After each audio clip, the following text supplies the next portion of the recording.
This is my favorite way of staying on mountain. When I control my own arm under my partner's head, it's easier to bump me this way. So when I do that, I move my weight. So now Mark tries to bump me that way. No, not this way, the other way. It's harder to do, right? I like to do this until I feel like my partner is sort of running out of food, until they're sort of getting tired. If I don't feel comfortable with the hand under, that's okay. Both hands out, like a dive bomb, a lot of weight. When I'm ready, I'm gonna slide up, I'm gonna pinch my knees, I'm gonna sit tall, and I'm gonna start to look for attacks.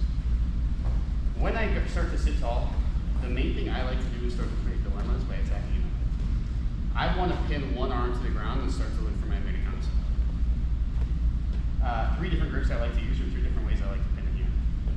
I can go thumb down, I can grip the hand, I can go second hand, I can go straight on it.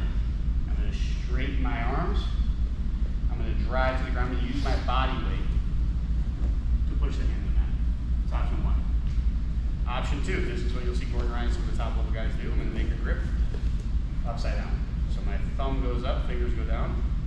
I'm going to grip, I'm going to straighten my elbow, I'm going to push the mat.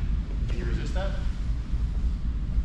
Push the mat. If we're in the gi, option 3, this is the most fun option. I'm going to take the gi out. Go ahead, keep your elbows tight. I'm going to cover the elbow that I want to pin. I'm going to hold the lapel, and I'm going to push the lapel to the mat. Very effective.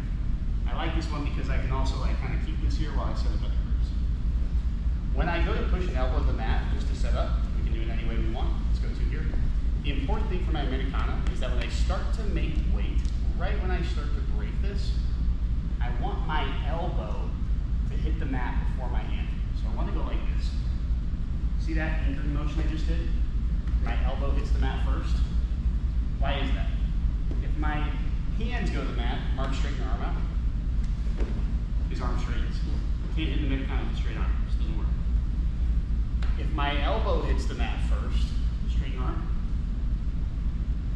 My body's a rigid frame. So my elbow's here, partner can't straighten your arm. So I want us to pin our partner's elbow, where you go straight to start to break that, just where you get past the point of return, where you're strong. Then I let my elbow hit the mat next to my partner's head first. Okay? This will be our setup.